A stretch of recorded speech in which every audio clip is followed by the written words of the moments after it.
दर्शकज्यू, कार्यक्रमका अध्यक्षज्यू, प्रमुख अतिथिज्यू, विशेष अतिथिहरू र उपस्थित सम्पूर्ण दाजुभाइ तथा दिदीबहिनीहरू, समय छोटो छ त्यसैले म अलिकति फरवार्ड गर्न चाहन्छु मेरो कुरालाई पनि।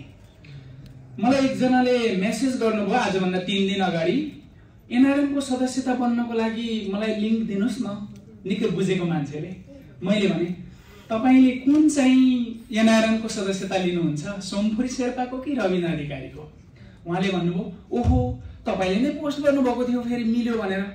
16 अप्रिलमा यो दुईतिरको एनआरएनले एउटा बैठक बसेर मिलेको एउटा निर्णय आएको थियो, मैले पोस्ट गरेको थिएँ। अनि त्यसो भए तपाई कुन पार्टीसँग नजिक हुनुहुन्छ त्यही एनआरएन म रिकमेन्ड गर्छु।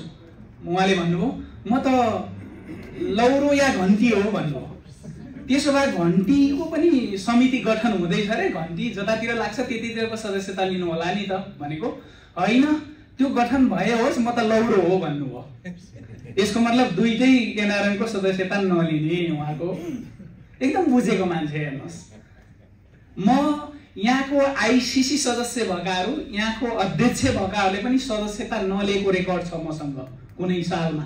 तर म 2010 देखि जब पोर्चुगलमा छु मेरो फ्यामिलीको पनि सदस्यता लिन्छु, मेरो खल्तीबाट हालेर लिन्छु, अरूले हाल्दिएको पैसाबाट लिनुहुन्छ सदस्यता। तर यो वर्ष मैले लिएको छैन। त्यसैले एनआरएनमा विवाद छ। म घलेदाईको त झन् एकदमै फलोअर्स हुँ। नेपालको टप धनाढ्यमा पर्ने मान्छे, अनि उहाँले एनआरएनमा हुँदा एकदमै महत्त्वपूर्ण कामहरू पनि गर्नुभएको, अनि त्यसरी नै समाजलाई फेरि दिग्दर्शन गर्नुहुन्छ होला भन्ने मेरो सोच। यो सोच हुँदाहुँदै पनि पछिल्लो समयमा दुईवटा एनआरएन हुँदाखेरि मलाई त लाग्छ दुईवटा केन्द्रमा मिल्ने हो भने पोर्चुगलको दुईवटा एनआरएन त सजिलै मर्ज हुन सक्छ। अनि म फेरि शुभेच्छुक पनि हो है यो सोमफुरी शेर्पाको जुन कार्य समिति छ त्यतातिरको शुभेच्छुक त हो, तर यो समिति पनि त्यति पारदर्शी भएन। उहाँहरूको आफ्नै ग्रुप होला, आफ्नै किसिमको छलफल होला, हामीलाई छलफलमा कहिले पनि इन्क्लुड भएका छैनौँ। त्यसैले शुभेच्छुक हुँदाहुँदै पनि मैले जति मेरो आत्माबाट सहयोग गर्नुपर्छ भन्ने कुरा मैले गर्न सकेको छैन। मैले सदस्यता पनि लिएको छैन, कारण त्यो हो।